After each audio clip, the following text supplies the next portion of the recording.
friends, it's me Priya Hariprasad once again. Welcome back. Welcome to the world of economics and welcome to my channel. Hope that you all are fine, safe and happy. ഇന്ന് ഞാൻ ഇവിടെ explain ചെയ്യാൻ പോകുന്നത് relative income hypothesis. അപ്പൊ macro എക്കണോമിക്സിൽ theories of കൺസംഷനിൽ 4 theories ഉണ്ടെന്ന് നമുക്കറിയാം അല്ലെ. Absolute income, അതേപോലെ തന്നെ പെർമനന്റ് ഇൻകം, അതേപോലെ തന്നെ ഏതാണ് ലൈഫ് സൈക്കിൾ ഹൈപ്പോത്തസിസ്, ദെൻ ഇനി ഒരെണ്ണമാണ് ഏത് റിലേറ്റീവ് ഇൻകം ഹൈപ്പോത്തസിസ്. അപ്പൊ ഞാൻ ഓൾറെഡി ഈ 3 തിയറീസും അപ്ലോഡ് ചെയ്ത് കഴിഞ്ഞിരുന്നു. അപ്പം ഇനി കാണാത്തവരെല്ലാവരും കാണാൻ ശ്രമിക്കുക. കാരണം ഡിഗ്രി PG ലെവൽ സ്റ്റുഡൻസിന് ഈ തിയറീസ് വളരെ യൂസ്ഫുൾ ആയിരിക്കും, എക്കണോമിക്സ് മെയിൻ ആയിട്ട് എടുത്തിട്ടുള്ളവർക്ക്. അപ്പൊ നിങ്ങൾ യൂസ്ഫുൾ ആണെങ്കിൽ നിങ്ങളുടെ ഫ്രണ്ട്സിനും കൂടി ഒന്ന് ഷെയർ ചെയ്യാനായിട്ട് ശ്രമിക്കുക. ഓക്കെ, എല്ലാവരും എൻ്റെ ചാനൽ സബ്സ്ക്രൈബ് ചെയ്യുക. സബ്സ്ക്രൈബ് ചെയ്യുന്ന സമയത്ത് ബെല്ലൈക്കൺ കൂടെ ക്ലിക്ക് ചെയ്യുകയാണെങ്കിൽ ഞാനിടുന്ന എല്ലാ വീഡിയോസിന്റെ നോട്ടിഫിക്കേഷൻസ് നിങ്ങൾക്ക് ലഭിക്കും. അപ്പൊ നിങ്ങൾക്ക് സെലക്ട് ചെയ്യാം whether it is useful or not. അല്ലെ, നിങ്ങൾക്ക് അത് യൂസ്ഫുൾ ആണോ അല്ലയോ എന്ന് സെലക്ട് ചെയ്തതിന് ശേഷം നിങ്ങൾക്ക് കാണാനും കഴിയും. മാക്സിമം എല്ലാ വീഡിയോസും ഒന്ന് കാണാം. Please support and subscribe my channel. Please try to follow my channel. Okay, then come, let's learn together. Let's begin the class. എന്താണ് റിലേറ്റീവ് ഇൻകം ഹൈപ്പോത്തസിസിൽ നമ്മൾ പഠിക്കാൻ പോകുന്നത്? ഓക്കെ, അപ്പം ഈ relative income hypothesis was developed by James Duesenberry. Famous economist ആയിട്ടുള്ള James Duesenberry, അദ്ദേഹമാണ് ഇത് ഡെവലപ്പ് ചെയ്തിരിക്കുന്നത്. ഓക്കെ, അപ്പൊ relative income hypothesis is associated with the name of James Duesenberry. അവക്കുമല്ലോ അത്. ഓക്കെ, ഇനി according to him consumption depends on current income and previous peak level income. അതായത് consumption, ഒരു പേഴ്സന്റെ കൺസംഷൻ എന്ന് പറയുന്നത് കറന്റ് ഇൻകത്തിനെയും അതേപോലെ തന്നെ പ്രീവിയസ് പീക്ക് ലെവൽ ഇൻകത്തിനെയും ഡിപ്പെൻഡ് ചെയ്തുകൊണ്ടാണ് ഇരിക്കുന്നത്. അതായത് ഇപ്പോൾ ഒരു വ്യക്തിക്ക് എത്ര വരുമാനം ഉണ്ടോ അതിനനുസരിച്ചും, അതുപോലെ തന്നെ പ്രീവിയസ് പീരീഡിൽ അദ്ദേഹത്തിന്റെ വരുമാനം എത്രയായിരുന്നോ, പീക്ക് ലെവൽ ആയിരുന്നെങ്കിൽ ആ പീക്ക് ലെവൽ കൺസംഷൻ ഇപ്പോഴും മെയിൻറ്റെയിൻ ചെയ്യാൻ ആര് ശ്രമിക്കും? കൺസ്യൂമർ ശ്രമിക്കും എന്നാണ് ആര് പറയുന്നത്? ഡ്യൂസൻബറി. അതേപോലെ ഇവിടെ കൺസംഷൻ ഫംഗ്ഷൻ അദ്ദേഹം എക്സ്പ്ലെയിൻ ചെയ്യുന്നത് എങ്ങനെയാന്ന് വെച്ചാല് ലോങ് റൺ കൺസംഷൻ ഫംഗ്ഷൻ ആണ് പറയുന്നത്, rather than short run consumption function. Okay, അദ്ദേഹം പറയുന്ന കൺസംഷൻ ഫംഗ്ഷൻ ഏതാണ് ഇവിടെ എക്സ്പ്ലെയിൻ ചെയ്യുന്നത്? ഏതാണ്? ലോങ് റൺ കൺസംഷൻ ഫംഗ്ഷൻ തന്നെയാണ്. മനസ്സിലായല്ലോ? അപ്പം മെയിൻ ആയിട്ടുള്ള ഇവിടെ പോയിന്റ് ഒരു വ്യക്തിയുടെ, ഒരു പേഴ്സന്റെ കൺസംഷൻ എന്ന് പറയുന്നത് ആ പേഴ്സന്റെ കറന്റ് ഇൻകവും അതേപോലെ പ്രീവിയസ് പീക്ക് ലെവൽ ഇൻകം, അതായത് പ്രീവിയസ് പീരീഡിൽ അദ്ദേഹത്തിന് നല്ല ഇൻകം കിട്ടിയിട്ടുണ്ടെങ്കിൽ നല്ല ലെവൽ ഓഫ് കൺസംഷൻ അദ്ദേഹത്തിന് ഉണ്ടായിട്ടുണ്ടാവും അല്ലെ. അപ്പം ആ ലെവല് ഇപ്പോഴും എന്ത് ചെയ്യും? നേരത്തെ നല്ല വരുമാനം ഉള്ളപ്പോൾ നല്ലോണം കൺസ്യൂം ചെയ്തിട്ടുണ്ട്. ആ ഒരു ലെവൽ ഇപ്പോഴും എന്ത് ചെയ്യാൻ ശ്രമിക്കും? മെയിൻറ്റെയിൻ ചെയ്യാനായിട്ട് ശ്രമിക്കും. പ്രീവിയസ് പീരീഡിൽ എത്ര കൺസ്യൂം ചെയ്തു ആ ലെവല്, ഹയർ ലെവല് മെയിൻറ്റെയിൻ ചെയ്യാൻ ആര് ശ്രമിക്കും? കൺസ്യൂമർ ശ്രമിക്കും എന്ന് ആര് പറയുന്നു? ജെയിംസ് ഡ്യൂസൻബറി പറയുന്നു. ഓക്കെ, അപ്പൊ ആ റിലേഷൻ, അതായത് ഇപ്പോഴത്തെ ഇൻകവും കഴിഞ്ഞ പ്രീവിയസ് ടൈമിലുള്ള ഇൻകവും തമ്മിലുള്ള റിലേഷൻ അവിടെ ഉണ്ട്. അതാണ് ഈ റിലേറ്റീവ് ഇൻകം എന്ന് വന്നത്. അതുകൂടാതെ ഒരു പോയിന്റും കൂടിയുണ്ട്. ജനങ്ങൾക്ക് എപ്പോഴും എന്തിനൊരു ടെൻഡൻസി ഉണ്ട്? Tendency to imitate the consumption habits of richer section. അല്ലെ, റിച്ചർ സെക്ഷന്റെ കൺസംഷൻ ഹാബിറ്റ്സ് ഇമിറ്റേറ്റ് ചെയ്യാനുള്ള ഒരു ടെൻഡൻസി ജനങ്ങൾക്ക് എപ്പോഴും ഉണ്ടെന്നാണ് പറയുന്നത്. ശരിയല്ലേ? നമ്മൾ ചുറ്റും ഇരിക്കുന്നവരുടെ കാര്യങ്ങൾ നമ്മൾ നോക്കി കൺസ്യൂം ചെയ്യാറുണ്ട് അല്ലെ. നമ്മുടെ ചുറ്റും കുറച്ചും കൂടെ റിച്ചർ സെക്ഷൻ ആണെങ്കിൽ അവർ ഇങ്ങനെയുള്ള സാധനങ്ങളൊക്കെയാണ് യൂസ് ചെയ്യുന്നത്, നമുക്കും അങ്ങനെ വാങ്ങിക്കാം. അങ്ങനെ ഒരു ടെൻഡൻസി അല്ലെ, ഒരു ഇമിറ്റേറ്റ് ചെയ്യാനുള്ള ഒരു ടെൻഡൻസി നമുക്ക് ഉണ്ടാവില്ലേ? അതും ആര് പറയുന്നുണ്ട്? ഡ്യൂസൻബറി പറയുന്നുണ്ട്. അതും ഒരു ഫാക്ട് ആണെന്ന് കൺസംഷനെ നിർണ്ണയിക്കുന്നതിൽ. മനസ്സിലായോ? ഒരു വ്യക്തിയുടെ ഇൻകം മാത്രമല്ല, ആ പ്രീവിയസ് ലെവൽ ഓഫ് ഇൻകവും കറന്റ് ഇൻകവും, അതുകൂടാതെ ഒരു വ്യക്തിയുടെ ഇൻകം മാത്രം കൺസംഷനെ നിർണ്ണയിക്കുന്നില്ല. ഈ മറ്റുള്ളവരുടെ കൺസംഷൻ, മറ്റുള്ളവരുടെ ഇൻകം അനുസരിച്ചിട്ട് കൂടി. അപ്പൊ മറ്റുള്ളവർക്ക് ഇൻകം കൂടുമ്പോൾ അവരുടെ കൺസംഷൻ ഹാബിറ്റ്സ് കുറച്ചും കൂടെ ഹയർ ലെവലോട്ട് പോകും. അതേപോലെ നമ്മളും എന്ത് ചെയ്യും എന്നാണ് പറയുന്നത്? ഫോളോ ചെയ്യാൻ ശ്രമിക്കും ഒരു പരിധി വരെ. മനസ്സിലായല്ലോ? ഈ 2 കാര്യങ്ങൾ ആര് പറയുന്നുണ്ട്? ജെയിംസ് ഡ്യൂസൻബറി പറയുന്നുണ്ട്. ഇതൊന്ന് മനസ്സിലിടാം. ഇനി നമുക്ക് പോയിന്റ്സ് ആയിട്ട് നോക്കാം. ഇതാണ് ബേസ് തിയറിയുടെ. മനസ്സിലായല്ലോ? ഇത്രയേ ഉള്ളൂ കാര്യം. ഒരു വ്യക്തിയുടെ കൺസംഷൻ, ആ വ്യക്തിയുടെ കറന്റ് ഇൻകവും, ആ വ്യക്തിയുടെ തന്നെ peak level, previous peak level income എത്രയാണ്, പ്രീവിയസിലെ നേരത്തെ കൂടുതൽ ഇൻകം കിട്ടിയിട്ടുണ്ടോ, അത് രണ്ടും. അതുകൂടാതെ ഒരു വ്യക്തിയുടെ കൺസംഷൻ എന്ന് പറയുന്നത് മറ്റുള്ള വ്യക്തികളുടെ ഇൻകത്തിനെയും കൺസംഷനെ ആശ്രയിച്ചിരിക്കുന്നു. അതായത് മറ്റു വ്യക്തികൾ, റിച്ചർ സെക്ഷൻ എന്ന് പറഞ്ഞാൽ അവർക്ക് ഇൻകം കൂടുകയാണെങ്കിൽ അവര് ഹയർ ലെവൽ ഓഫ് അല്ലെ സ്റ്റാൻഡേർഡ് ഓഫ് ലിവിങ് അവരുടെ കൂടുതലായിരിക്കും, ഹയർ കൺസംഷൻ പാറ്റേൺ ആയിരിക്കും അവർ ഫോളോ ചെയ്യുന്നത്. അത് നമ്മൾ എന്ത് ചെയ്യും, ഇമിറ്റേറ്റ് ചെയ്യാനായിട്ട് ശ്രമിക്കും. എല്ലാവർക്കും അങ്ങനെ ഒരു ടെൻഡൻസി ഉണ്ട് എന്നാണ് പറയുന്നത്. മനസ്സിലായല്ലോ? ഓക്കെ, ഇനി നോക്കിക്കോളൂ, ഓരോ പോയിന്റ് ആയിട്ട് പറയുമ്പോൾ നിങ്ങൾക്ക് ഒന്നും കൂടെ മനസ്സിലാവും. അപ്പൊ consumption is a function of current income relative to the previous peak level income. കൺസംഷൻ എന്ന് പറയുന്നത് എന്തിന്റെ ഫംഗ്ഷൻ ആണ്? Current income relative to the previous peak level income. ഇപ്പോഴത്തെ ഇൻകം അത് എന്തുമായി റിലേറ്റ് ചെയ്തിട്ട്? Peak level, previous peak level income, അതായത് തൊട്ട് മുമ്പ് അയാൾക്ക് പീക്ക് ലെവൽ നല്ലോണം ഹൈ ഇൻകം ഉണ്ടായിട്ടുണ്ടോ, അതും ഇപ്പോഴത്തെ വരുമാനം രണ്ടിനെ ആശ്രയിച്ചിരിക്കണം. എന്ന് വെച്ചാല് നേരത്തെ നല്ല വരുമാനം ഉണ്ടെന്നുണ്ടെങ്കിൽ നേരത്തെ ഹയർ കൺസംഷൻ ഉണ്ട്, ആ കൺസംഷൻ തന്നെ ഇപ്പോഴും എന്ത് ചെയ്യാൻ, ഫോളോ ചെയ്യാനായിട്ട് ശ്രമിക്കും. ഓക്കെ, അപ്പൊ consumption is a function of current income relative to the previous peak level income. The basic function is the long run consumption function. എന്താണ് ഇവിടെ ബേസിക് ഫംഗ്ഷൻ എന്തായിട്ടാണ് പറയുന്നത്? ഞാൻ ഓൾറെഡി പറഞ്ഞു അല്ലെ, ലോങ് റൺ ഫംഗ്ഷൻ ആണ് ഇവിടെ എക്സ്പ്ലെയിൻ ചെയ്യുന്നത്. Current consumption is based on current income and previous peak level income. Current consumption current ഇൻകത്തിനെയും പ്രീവിയസ് പീക്ക് ലെവൽ ഇൻകത്തിനെയും ആശ്രയിച്ചിരിക്കുന്നു. ശരിയല്ലേ? നേരത്തെ അയാൾക്ക് തൊട്ട് മുമ്പ് കഴിഞ്ഞ വർഷം എത്ര വരുമാനം ഉണ്ടായി, എത്ര കൂടുതൽ ഉണ്ടായിട്ടുണ്ട്, അതിനനുസരിച്ചിട്ട്, മനസ്സിലായോ? അതിനനുസരിച്ചിട്ടായിരിക്കും ഇപ്പോഴും അത് ചെയ്യുക. കാരണം കഴിഞ്ഞ വർഷം കൂടുതൽ പീക്ക് ലെവൽ എടുത്ത് പറയണം, കൂടുതൽ ഇൻകം ഉണ്ടായിട്ടുണ്ടെങ്കിൽ കൂടുതൽ കൺസ്യൂം ചെയ്തിട്ടുണ്ടാവും. അതേ ലെവൽ ഇപ്പോഴും ഈ വർഷവും മെയിൻറ്റെയിൻ ചെയ്യാൻ ശ്രമിക്കും. അതുകൊണ്ടാണ് current consumption is based on current income and previous peak level income എന്ന് പറയുന്നത്. മനസ്സിലായല്ലോ? ഓക്കെ, ഇനി നോക്കിക്കോളൂ. The theory states that an individual's consumption decision is not only determined by his income but the income of others. ഒരു വ്യക്തിയുടെ consumption എന്ന് പറയുന്നത് determine ചെയ്യുന്നത് ആ വ്യക്തിയുടെ ഇൻകം മാത്രമല്ല, സൊസൈറ്റിയിലുള്ള മറ്റുള്ളവരുടെ ഇൻകത്തിനും കൂടെ അതിന് സ്ഥാനം ഉണ്ടെന്ന്. അത് ഞാൻ പറഞ്ഞ കാര്യം എന്താന്ന് വെച്ചാൽ, മറ്റുള്ളവർക്ക് ഇൻകം കൂടുമ്പോൾ അവരുടെ സ്റ്റാൻഡേർഡ് ഓഫ് ലിവിങ് ഇംപ്രൂവ് ചെയ്യും അല്ലെ, ജീവിത നിലവാരം മെച്ചപ്പെടും. അപ്പൊ അവര് കുറച്ചും കൂടെ ഹയർ കൺസംഷൻ പാറ്റേൺ ആയിരിക്കും ഫോളോ ചെയ്യുക. അത് നമ്മൾ എന്ത് ചെയ്യും, നമ്മളും കൂടെ ഇമിറ്റേറ്റ് ചെയ്യാൻ ശ്രമിക്കും. അപ്പൊ നമ്മുടെ കൺസംഷൻ ഹാബിറ്റ് എന്ന് പറയുന്നത്, അല്ലെങ്കിൽ നമ്മുടെ കൺസംഷൻ ഫംഗ്ഷൻ എന്ന് പറയുന്നത് ഡിറ്റർമിൻ ചെയ്യുന്നത് നമ്മുടെ ഇൻകം മാത്രമാണോ?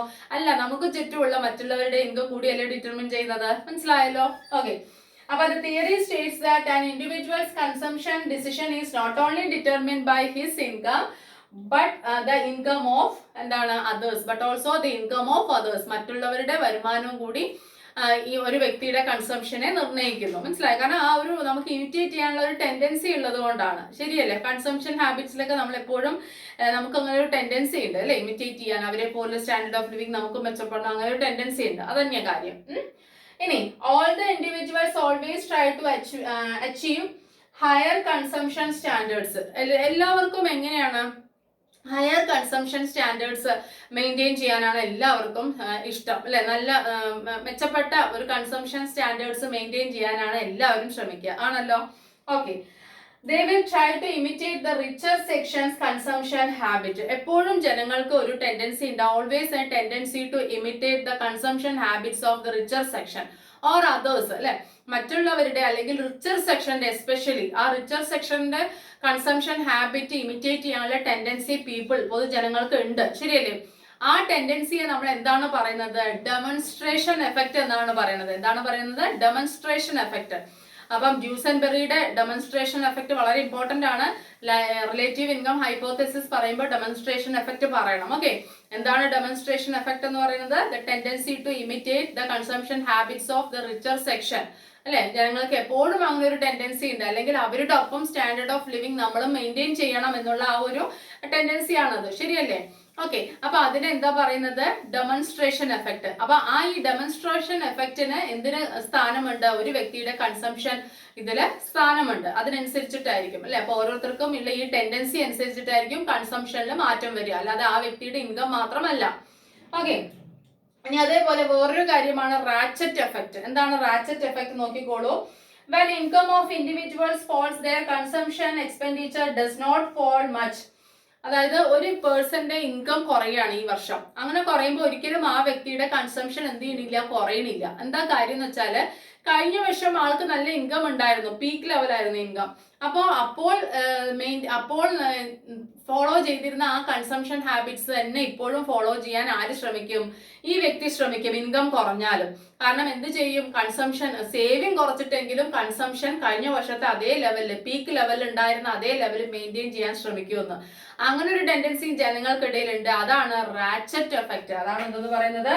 റാച്ചറ്റ് എഫക്റ്റ് അല്ലെ? റാച്ചറ്റ് എഫക്റ്റ് എന്താ പറയുന്നത്? ഇപ്പോൾ ഒരു person, when the income of a person decreases, the consumption will not decreases അല്ലെ? ആ ഒരു വ്യക്തിയുടെ ഇൻകം കുറയുമ്പോൾ കൺസംഷൻ കുറയുന്നില്ല. എന്താ കാരണം? what is the reason behind that? അദ്ദേഹം എന്താ ചെയ്യുന്നത്?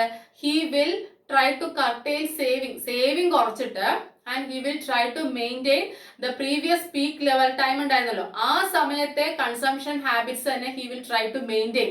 അത് തന്നെ മെയിൻറ്റെയിൻ ചെയ്യാനായിട്ടായിരിക്കും ആര് ശ്രമിക്കുക? പീപ്പിൾ ശ്രമിക്കുക. അങ്ങനെ ഒരു ടെൻഡൻസി ഉണ്ട് അല്ലേ? കഴിഞ്ഞ പ്രാവശ്യം ഇൻകം ഉള്ളപ്പോൾ നമ്മൾ ഇങ്ങനെയൊക്കെ ജീവിച്ചു. അപ്പൊ ഇപ്പൊ ഇൻകം കുറയുമ്പോൾ സേവിങ് കുറച്ചിട്ട് എന്താ ചെയ്യുന്നത്? അതേ കൺസംഷൻ ആ ഒരു പാറ്റേൺ മെയിൻറ്റെയിൻ ചെയ്യാനാണ് ശ്രമിക്കുക. മനസ്സിലായല്ലോ? കാരണം അതല്ലെങ്കിൽ സ്റ്റാൻഡേർഡ് ഓഫ് ലിവിങ്ങിനെ ബാധിക്കില്ലേ? അതുകൊണ്ട് സേവിങ് കുറച്ചിട്ടെങ്കിലും ഇങ്ങനെ തന്നെ തുടരും. അപ്പൊ ഇൻകം കുറയുമ്പോൾ കൺസംഷൻ എന്ത് ചെയ്യുന്നില്ല? ശരിക്കും പറഞ്ഞാലും കുറയുന്നില്ല എന്നാണ് ഇവിടെ പറയുന്നത്. മനസ്സിലായോ? ആ ഒരു ടെൻഡൻസിയാണ് നമ്മൾ എന്തെന്ന് പറയുന്നത്? റാച്ചറ്റ് എഫക്റ്റ് എന്ന് പറയുന്നത്. അതിനെയാണ് എന്തെന്ന് പറയുന്നത്? റാച്ചറ്റ് എഫക്റ്റ് എന്ന് പറയുന്നത്. അപ്പോൾ ഈ രണ്ട് എഫക്റ്റ് ആണ് ശരിക്കും പറഞ്ഞാൽ ഇവിടെ കൺസംഷനെ മുന്നോട്ട് നയിക്കുന്നത്. ആരുടെ അഭിപ്രായത്തില്? ജ്യൂസൻബറിയുടെ. അതാണ് റിലേറ്റീവ് ഇൻകം ഹൈപ്പോത്തസിസ് എന്ന് പറയുന്നത്. എല്ലാം റിലേറ്റീവ് ആയിട്ടുള്ള കാര്യങ്ങളാണ്. ഓക്കെ, അത് തന്നെയാണ് ആ തിയറിക്ക് അങ്ങനെ പേര് വന്നത് കേട്ടോ. ഓക്കെ, അപ്പൊ റാച്ചറ്റ് എഫക്റ്റ് മനസ്സിലായല്ലോ. എന്താണ് ഡെമോൺസ്ട്രേഷൻ എഫക്റ്റ്? എന്താണ്? People always have a tendency to imitate എന്താണ്? The consumption habits of richer സെക്ഷന്റെ കൺസംഷൻ ഹാബിറ്റ് മെയിൻറ്റെയിൻ ചെയ്യാനുള്ള ഒരു ടെൻഡൻസി ഉണ്ട്. അതാണ് ഡെമോൺസ്ട്രേഷൻ എഫക്ട്. ആ ഡെമോൺസ്ട്രേഷൻ എഫക്റ്റ് ആണ് ഇവിടെ ശരിക്കും പറഞ്ഞാൽ ഒരു പേഴ്സന്റെ കൺസംഷനെ നിർണ്ണയിക്കുന്ന ഒരു ഫാക്ടർ. ഇനി രണ്ടാമത്തെ ഫാക്ടർ റാച്ചറ്റ് എഫക്റ്റ് ആണ്. റാച്ചറ്റ് എഫക്റ്റ് എന്ന് പറഞ്ഞാൽ ഒരു പേഴ്സന്റെ ഇൻകം കുറയണു, പക്ഷെ ആ കൺസംഷൻ ആ പേഴ്സന്റെ കുറയുന്നില്ല. കാരണം പ്രീവിയസ് ഇയറിൽ അയാൾക്ക് പീക്ക് ലെവലായത് ഇൻകം. അപ്പൊ ആ കൺസംഷൻ തന്നെ മെയിൻറ്റെയിൻ ചെയ്യാനായിട്ട് ഹി വിൽ ട്രൈ. മനസ്സിലായോ? അല്ലെങ്കിൽ അദ്ദേഹത്തിന്റെ സ്റ്റാൻഡേർഡ് ഓഫ് ലിവിങ്ങിനെ അഫക്റ്റ് ചെയ്യില്ലേ, ബാധിക്കില്ലേ? അതുകൊണ്ട് മനസ്സിലായോ? ആ ഒരു ടെൻഡൻസി, അതാണ് എന്തെന്ന് പറയുന്നത്? റാച്ചറ്റ് എഫക്റ്റ് അല്ലെ? അപ്പൊ സേവിങ് കുറച്ചിട്ട് എന്ത് ചെയ്യാൻ ശ്രമിക്കും? സേവിങ് കുറച്ചിട്ടാണെങ്കിലും കൺസംഷൻ നേരത്തെ പോലെ തന്നെ മെയിൻറ്റെയിൻ ചെയ്യാനായിട്ട് ശ്രമിക്കും. Got it? അപ്പൊ ഈ രണ്ട് കാര്യങ്ങളാണ്. അപ്പം ഈ രണ്ട് കാര്യങ്ങളാണ് കൺസംഷനെ നിർണ്ണയിക്കുന്നത്. അതുകൊണ്ടാണ് ഈ എന്താണ് റിലേറ്റീവ് ഇൻകം ഹൈപ്പോത്തസിസ് എന്ന് പറയുന്നത്. റിലേറ്റ് ചെയ്തിട്ട് മറ്റുള്ള ഫാക്ടേഴ്സിനെ റിലേറ്റ് ചെയ്തിട്ടാണ് കാര്യങ്ങൾ വരുന്നത്, അല്ലാതെ ഒരു വ്യക്തിയുടെ ഇൻകം മാത്രം അല്ല. മനസ്സിലായല്ലോ? ഈ പറഞ്ഞ പോയിന്റ്സ് എല്ലാം ഉൾപ്പെടുത്തണം കേട്ടോ. കണ്ടോ? they maintain their earlier consumption level by reducing their savings കുറച്ചിട്ടാണെങ്കിലും earlier consumption level maintain ചെയ്യും. മനസ്സിലായല്ലോ? ഓക്കെ, അപ്പൊ ഞാൻ റിപ്പീറ്റ് ചെയ്യുന്നില്ല, അത് നിങ്ങൾക്ക് ബോറാവും. നിങ്ങൾ റിപ്പീറ്റ് ചെയ്ത് കേട്ടിട്ട് എഴുതിയെടുക്കാനായിട്ട് ശ്രമിക്കുക. ഇമ്പോർട്ടന്റ് ആയിട്ടുള്ള തിയറിയാണ്, സ്കിപ്പ് ചെയ്യണ്ട. ഇനി നമുക്ക് ഇതിന്റെ ഡയഗ്രാം പഠിക്കാം അല്ലെ? ഡയഗ്രമാറ്റിക് റെപ്രസെന്റേഷൻ ഓഫ് എന്താ പറയുക? Relative income hypothesis. X axis represents income. X ആക്സിസിൽ മെഷർ ചെയ്യുന്നത് അല്ലെങ്കിൽ റെപ്രസെന്റ് ചെയ്യുന്നത് ഇൻകം ആണ്. വൈ ആക്സിസിൽ കൺസംഷനും ആണ്. നോക്കൂ, രണ്ട് കർവ്സ് ഇവിടെ നമുക്ക് കാണാം, CSRഉം CLRഉം. CSR എന്ന് പറയുന്നത് ഷോർട്ട് റൺ ഉള്ള കൺസംഷൻ ഫംഗ്ഷൻ ആണ്. CLR എന്ന് പറയുന്നത് ലോങ് റണ്ണിലുള്ള കൺസംഷൻ ഫംഗ്ഷൻ ആണ് ഇവിടെ ഉദ്ദേശിക്കുന്നത്. നോക്കിക്കോളൂ, നേരത്തെ ഇൻകം Y1 ആയിരുന്നു കേട്ടോ. പ്രീവിയസ് ഇതില് ഇൻകം എത്രയാണ്? Y1 ആണ്. ഓക്കെ, അപ്പൊ കൺസംഷൻ എന്ന് പറയുന്നത് C1 ആയിരുന്നു. എത്രയാണ് കൺസംഷൻ? C1 ആണ്. അതിനുശേഷം ഇൻകം കുറഞ്ഞു due to recession or some economic problems. എന്തെങ്കിലും പ്രോബ്ലംസ് കൊണ്ട് അദ്ദേഹത്തിന്റെ ഇൻകം കുറഞ്ഞു. എങ്ങനെയാ കുറഞ്ഞത്? Y1 നിന്നും Y0 ആയിട്ട് കുറഞ്ഞു എന്ന് അസ്യൂം ചെയ്യാം. ഓക്കെ, അങ്ങനെ കുറഞ്ഞ സമയത്ത് നോക്കിക്കോളൂ, കൺസംഷൻ എന്താ ചെയ്തത്? ഒരിക്കലും കൺസംഷൻ C0 പോയില്ല. ഇവിടെ ശരിക്കും പറഞ്ഞാല് ഈ C0യോ അല്ലെങ്കിൽ ഇവിടെ 0 ഉണ്ട് അല്ലെ, ആ ഒരു ലെവലിലേക്ക് പോവാതെ എന്താ ചെയ്തത്? കൺസംഷൻ ഒരു ബിറ്റ്വീൻ ഒരു മിഡിൽ ഒരു സ്റ്റേജിൽ കണ്ടോ, ഇതെവിടെ കണ്ടോ? C എന്ന് പറയുന്ന പോയിന്റ് കണ്ടോ? ഈ ഇമാജിനറി ലൈൻ വന്നത് കണ്ടോ? പുതിയൊരു CLRയുടെ ഒരു ഇമാജിനറി ലൈൻ വന്നതുണ്ടോ? ആ ഒരു ലൈനിൽ നിന്നുകൊണ്ട് കൺസംഷൻ തുടരുകയാണ് OY0 ഇൻകത്തിൽ. അപ്പൊ ഒരിക്കലും ഈ കൺസംഷൻ 0 അല്ലെങ്കിൽ C0 പോകുന്നില്ല. ഏത് തന്നെ മെയിൻറ്റെയിൻ ചെയ്യാണ്? ഈ C1നേക്കാളും താഴെയാണ്, പക്ഷെ അത് എന്തിനേക്കാളും കൂടുതലാണ്? C0യേക്കാളും കൂടുതലാണ്. എന്തിനേക്കാളും കൂടുതലാണ്? C0യേക്കാളും കൂടുതലാണ്. അപ്പൊ നമുക്കറിയാം ഷോർട്ട് റണ്ണിൽ ആദ്യം സ്റ്റാർട്ട് ചെയ്തത് C0 ആണ് അല്ലെ? ഷോർട്ട് റണ്ണിലാണെങ്കിൽ സ്റ്റാർട്ട് ചെയ്യുന്നത് C0ലാണ്. പക്ഷെ ഒരിക്കലും ആ ഒരു ലെവലിലേക്ക് പോകാതെ എന്താണ്, പക്ഷെ C1നേക്കാളും കുറച്ചങ്ങോട്ട് കുറഞ്ഞിട്ടുണ്ട്. പക്ഷെ എന്താണ്, C0യേക്കാളും മുകളിലായിട്ടുള്ള ഒരു കൺസംഷൻ ആര് ഫോളോ ചെയ്യുന്നു, കൺസ്യൂമർ ഫോളോ ചെയ്യുന്നു. അതിന് 2 റീസൺസ് ഉണ്ട്. ഒന്ന്, പ്രീവിയസിൽ നല്ല ഇൻകം ഉണ്ടായിരുന്നു, Y1 ഇൻകം ഉണ്ടായിരുന്ന സമയത്ത് C1 ആയിരുന്നു കൺസംഷൻ, അതുകൊണ്ട് അത് ഏകദേശം അത് മെയിൻറ്റെയിൻ ചെയ്യാൻ ശ്രമിക്കണം. ഒന്നാമത്തെ കാര്യം അല്ലേ. Okay, ratchet effect. രണ്ടാമത്തെ കാര്യം എന്താണ്, കൺസംഷൻ ചുറ്റുമുള്ളവരുടെ സ്റ്റാൻഡേർഡിനനുസരിച്ച് നമ്മൾ നീങ്ങണം അല്ലെ. ഒരുപാട് കുറച്ചാൽ അവരുടെ ലിവിങ് സ്റ്റാൻഡേർഡ് അത്രയ്ക്കും വരില്ല അല്ലെ. നമുക്ക് എപ്പോഴും ഈ ടെൻഡൻസി ഉള്ളത്, ഇമിറ്റേഷൻ ഉള്ളത് കൊണ്ട് ആണല്ലോ. അപ്പം ഈ 2 കാരണങ്ങൾ കൊണ്ട് എന്താണ് സംഭവിക്കുന്നത്, ഈ കൺസംഷൻ C0ലോട്ടോ 0ലോട്ടോ ഒന്നും വരാതെ സിയിലോട്ട് അല്ലെ, സിയിലോട്ട് നിൽക്കുന്നു എന്ന് വെച്ചാൽ അത് തീരെ എന്തല്ല, കുറവല്ല. മനസ്സിലായോ? അപ്പം ഇൻകം കുറയുമ്പോൾ കൺസംഷൻ കുറയുന്നത് തീർച്ചയായിട്ടും ചെറിയ അളവിലേ കുറയുള്ളൂ. അഥവാ മാക്സിമം ആ കൺസംഷൻ പാറ്റേൺ കുറയാതെ തന്നെ ആര് ശ്രമിക്കും, കുറയാതെ മെയിൻറ്റെയിൻ ചെയ്യാൻ ആര് ശ്രമിക്കും, ഈ കൺസ്യൂമർ ശ്രമിക്കും. മനസ്സിലായോ? ഓക്കെ, അപ്പൊ അത് ഈ ലൈനിൽ തന്നെ തുടരുകയാണ്. ഓക്കെ, മനസ്സിലാവുണ്ടല്ലോ. അപ്പം ഈ Y1 ഇൻകം ആയിരുന്നപ്പോൾ C1 ആയിരുന്നു, Y0 ഇൻകം ആയപ്പോൾ C0 ആണ് ശരിക്കും വേണ്ടത്. കണ്ടോ ഇവിടെ ടച്ച് ചെയ്യുന്നത് C0 ആയിരിക്കും കൺസംഷൻ, പക്ഷെ അല്ല. എന്താ കാര്യം എന്ന് വെച്ചാൽ കുറച്ചും കൂടെ മുകളിലോട്ട് മെയിൻറ്റെയിൻ ചെയ്യാൻ ഈ റാച്ചറ്റ് എഫക്റ്റും ഡെമോൺസ്ട്രേഷൻ എഫക്റ്റും ആയതുകൊണ്ട്, ഈ അങ്ങനെ ഒരു എഫക്ട്സ് ഉള്ളത് കൊണ്ട് ഈ 2 എഫക്ട്സ് ഉള്ളത് കൊണ്ട് കൺസ്യൂമർ ഈ C എന്ന് പറയുന്ന, രണ്ടും അല്ലാത്ത C എന്ന് പറയുന്ന ആ കൺസംഷൻ പാറ്റേൺ, ആ ലെവൽ ഓഫ് കൺസംഷൻ മെയിൻറ്റെയിൻ ചെയ്യുന്നു. That is higher than C0. അത് എന്തിനേക്കാളും കൂടുതലാണ്, C0യേക്കാളും കൂടുതലാണ്. മനസ്സിലായല്ലോ? ഇത്രയേ ഉള്ളൂ ഡയഗ്രത്തിനകത്ത് നമുക്ക് പറയാൻ. അപ്പം ഞാൻ പറഞ്ഞ മുകളിൽ തൊട്ട് താഴെ വരെ പറഞ്ഞ കാര്യങ്ങൾ നന്നായിട്ട് ശ്രദ്ധിച്ച് കേട്ടിട്ട് എഴുതി നോക്കുക. അപ്പൊ ഞാൻ ബേസിക് ആയിട്ടുള്ള കാര്യങ്ങൾ എല്ലാം ഇതിനകത്തുള്ള എല്ലാ പോയിന്റ്സും എക്സ്പ്ലെയിൻ ചെയ്തിട്ടുണ്ട്. ഇനി നിങ്ങളുടെ ടെക്സ്റ്റിൽ എന്തൊക്കെയാണുള്ളത്, ക്രിറ്റിസിസംസോ അങ്ങനെ എക്സ്ട്രാ ഇതുമായിട്ട് റിലേറ്റ് ചെയ്തിട്ടുള്ള എക്സ്പ്ലനേഷൻസേ കാണുള്ളൂ. കാരണം ഉള്ള കാര്യങ്ങളെല്ലാം ഞാൻ പറഞ്ഞിട്ടുണ്ട്. എന്തെങ്കിലും ഉണ്ടെങ്കിൽ മോർ പോയിന്റ്സ് നിങ്ങൾക്ക് ആഡ് ചെയ്യാം. അതല്ലെങ്കിൽ ഇതുപോലെ തന്നെ പഠിച്ചെഴുതാനായിട്ട് ശ്രമിക്കാം. അപ്പൊ നിങ്ങൾക്ക് മനസ്സിലായെന്ന് വിശ്വസിക്കുന്നു. വീണ്ടും അടുത്ത വീഡിയോയിലൂടെ കാണാം. Please try to follow and support my channel. That's my humble request. Thank you. Thanks a lot. Take care. Bye.